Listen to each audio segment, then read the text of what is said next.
Good morning, everyone. My name is Alex, and welcome back to the Calm Lands, where we're doing a little bit of slurry spreading, and we're going to try to bring up this as much as we can. The video might look a little weird, it might sound a little weird. I'm trying a few different things for the video. So, new-ish microphone plus different encoder settings. Maybe it'll work. I don't know. I'm trying a NVIDIA CQP encoder instead of H.264, which was what I was using before. I was using a few other different things. It's been a wild kind of ride, but I wanted to use up the slurry that we have today. We don't have much. This is tanker load in this field to try to boost that back up while we have some rain. It's not raining too heavily, so if this is the real world, then the rain would help this go into the ground. So a light sprinkle never hurt nobody. Now if it was coming down a lot, then you're not going to have good adhesion into the ground because the ground's too wet, and then it can't hold any more moisture, and yada yada yada, all the fun words. So yeah, that's what we're going to do with this tank. We need to do some weeding as well today, some more fertilization, and whatever else we can find to do. And we're going to get rid of a couple of vehicles, because I can't keep everything. So we'll get into that here in just a moment. Now we are on our way to around 600 grand that we're going to need for the top fields here. So we are going to try to get 1, 11, 26, and 27. That's going to be our next big purchase. And then whenever we make the silage bales, that money is going to go into our dairy. So I'd like to start some dairy work sooner than later is what I'm really hoping to get into.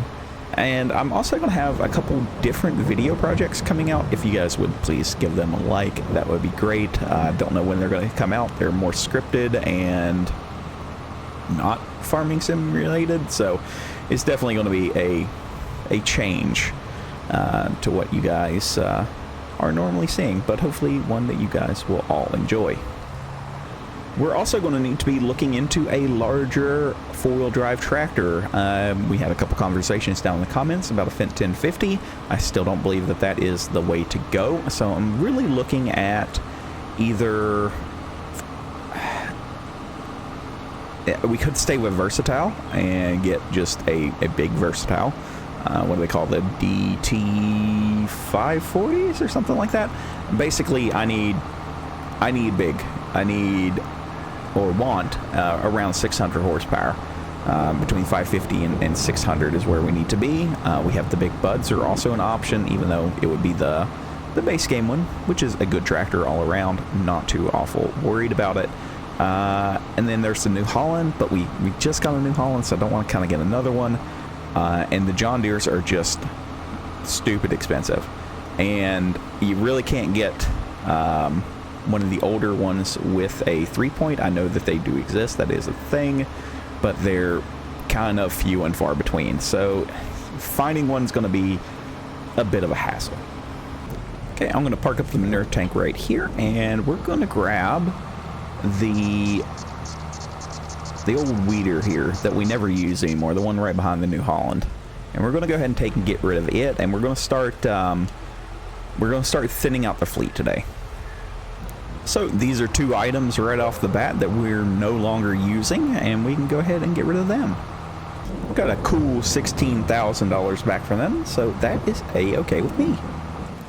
Now, there's something I would like to, well, one, thank you guys for, is all the well wishes for Kuma's passing. It has been a few days since then. I do want to extend an awesome thank you to the people over on Patreon. There are a few of you now, which is weird, who are part of the Need to Feed the Ferret tier. And this was the tier that was supposed to go to give Kuma some treats every once in a bit. We sadly never made it to that point as his health started to decline, but I did use those funds to take him to the vet in Charleston. So, in no particular order, this is just how they're listed on my page. Thank you guys to Matthew Miles, Bobby Hamilton, Steve Garreau, Paul Weeks, Winnie46, Uncle Andy, Devin Prosser, and Garrett Tibby. You did good. Okay, I know this looks a little dumb, but I'm going to take these down. I can't bring myself to sell anything, so I'm just going to take them out of render range, and hopefully I have everything set right on the 5020, and it de-renders, and we can get some performance back, because I'm like to the high 40s right now, and that kind of sucks. So, of course, I was, browsing the used items as one does, and this popped up. And I was seriously thinking about a bigger sprayer.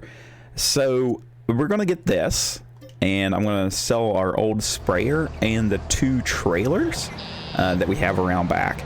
That's going to help out with just a few different things. The biggest thing is going to be I need a better support trailer for spraying than what we currently have, because what we currently have kind of sucks.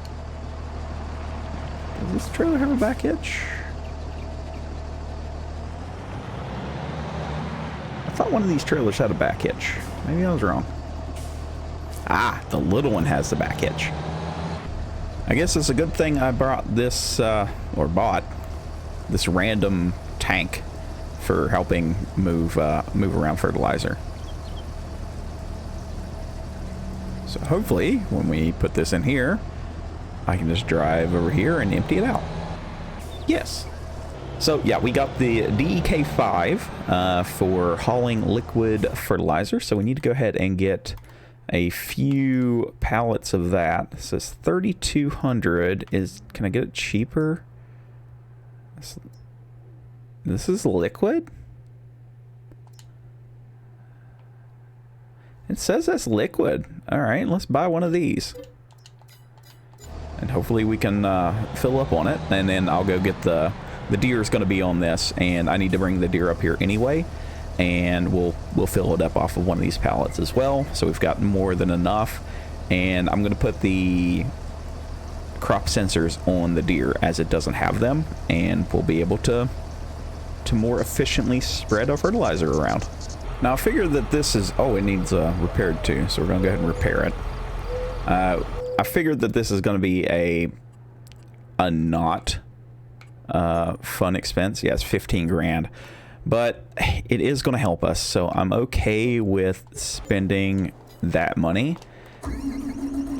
We've spent more than we've made today, but it'll make up for it in the long run, in time saved and product saved as well. I mean, that 15 grand over just a few fields could be, paid for itself just by making sure that we use that little sensor anytime that we're spraying.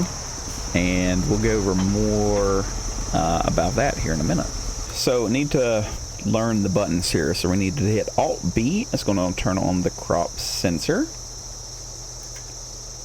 And then if we just simply turn it on, then we'll be looking at our application rate. Now, this field may or may not need additionally sprayed, but oh yeah, it does look like it's going to go up.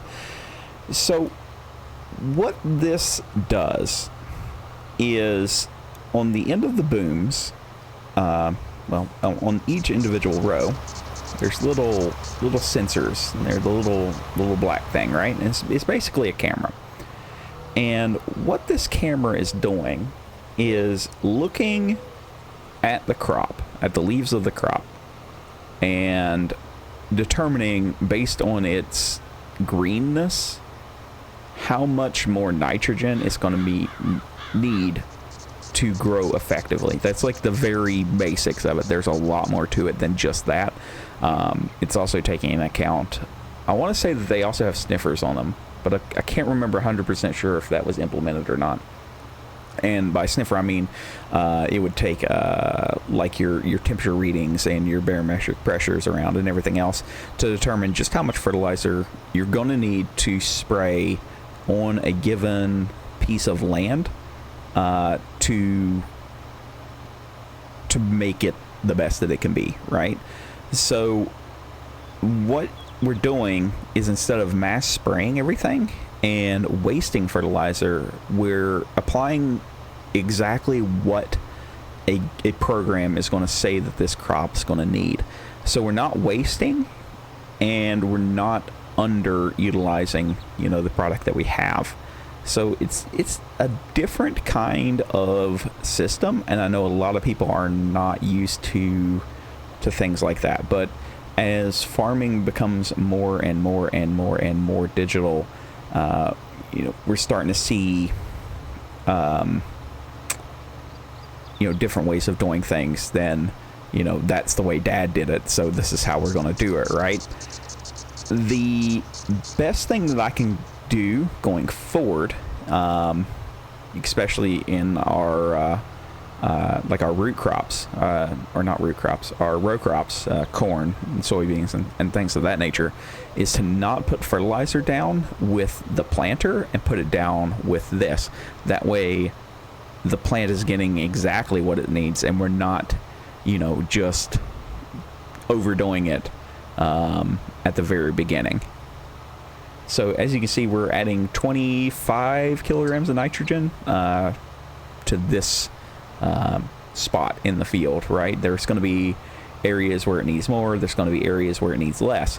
So if we stop here and we go to our precision farming and we go to our nitrogen map and zoom in here, so you can see in this one, yeah, we got like a little bit of variance, but now as we go across this field, we're starting to get these maps of, you know, highs and lows and where everything is going to be. So as we go forward, you know, I want to have that map resolution to look as different on each piece of land as it can. And I know that seems like it's going to be kind of weird to have it be different all over the place, but the differences mean that we're doing our measurements correctly, and we're not, you know, underdoing it, we're not overdoing it in other areas, and, you know, we're applying the rate that 110% needs to be applied all over the field.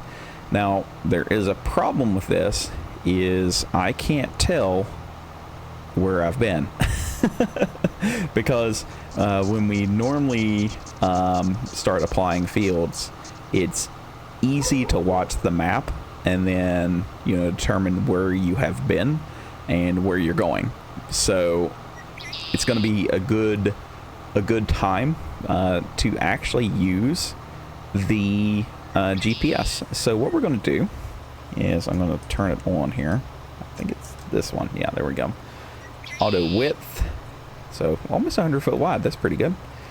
And I think what I'm going to do is, if I do a heading and set cardinal to 0, and then we turn it on. Yeah, there we go.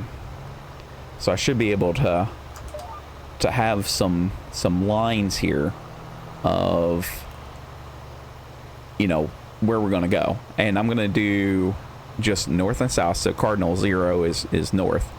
And I'm just going to go up and down each one of our fields here, and we're going to apply as much fertilizer as we can.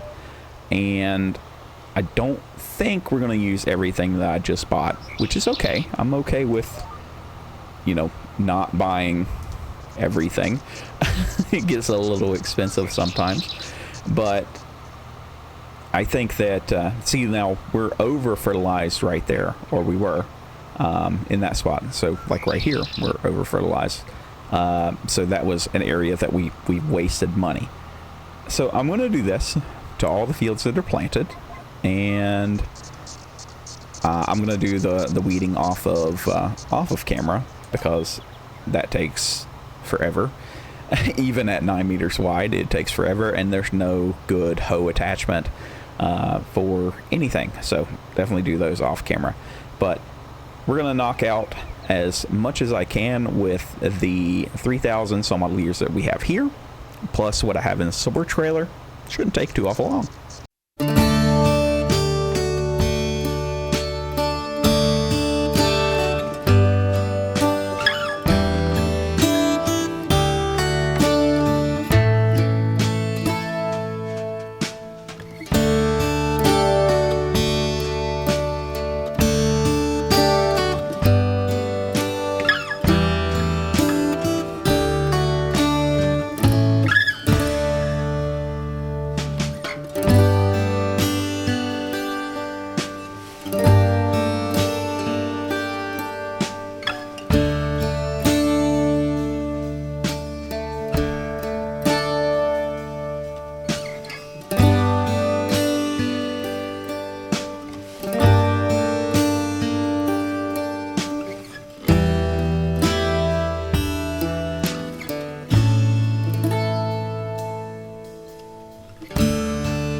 Alright, so this is post-production me, and we're going to go over a few things here that, well, one, I hit the mute button on this new mic, so we lost all of this. Basically, what I'm looking at right now is I'm trying to explain the differences between being pre-fertilized and, us applying all this. It did take us a little bit longer than what I thought it was going to take to apply all of the fertilizer that we were going to do, but it worked out pretty well. So it did not use as much as what I thought, and we're getting about a 1 to 2% increase, which doesn't seem like a lot until you take into account how many acres we're actually covering going through here. So I went more in depth on what all we're doing, but for this little segue, that's what we did. So we're going to drive up here and just kind of take a look at what all we've got in storage. I do have 16,000 liters of sunflower seeds down by the main garden area. So we need to bring those up and put them in and get them processing. We do have, well, as you can see, what is that, 8 plus 3 is what, 11 crates of stuff going so far, so that's going to help with our total of 600,000 is what we're trying to get to. So I need to do that. I need to pull the sugar out. I still have to do the weeding and everything, so these are what we were talking about. So we still got a pretty long way to go before we hit our 600K. I do believe that the canola might be ready to go in the next episode, and what we're going to do with that is immediately go put it into our little development thing, whatever it's called, the production building, because we've only got 18,000 liters left there, so 9,000 total liters of canola oil that's going to be able to come out of there. So I have a lot of product to put up in there that's going to buffer out that as much as we can. Anything that will not fit in there, because it's got a maximum capacity, anything that does not fit, we will go ahead and sell off, and hopefully that'll help out a little bit. We're in a lull for money and where everything's going to be able to sell, so we should be able to make a good chunk of change here in the next couple days. I'm hoping after all of these harvests we'll have the $600,000 and get ready to go, and we'll be able to get fields 1, 11, 26, and 33. Is that right? That sounds kind of right. I can't see it. It's so little on my recording thing. I can't see it from here. So hopefully this kind of helps the end of this video. I'm sorry that I hit the button. I'm more mindful of it now. I know where it's at. So hopefully it doesn't happen again. I wish it made like a beep if you were kind of hitting the button the first time. That way you know that you're, muted. So I hope that you guys have a wonderful rest of your day, and we'll see you in the next one. Bye for now.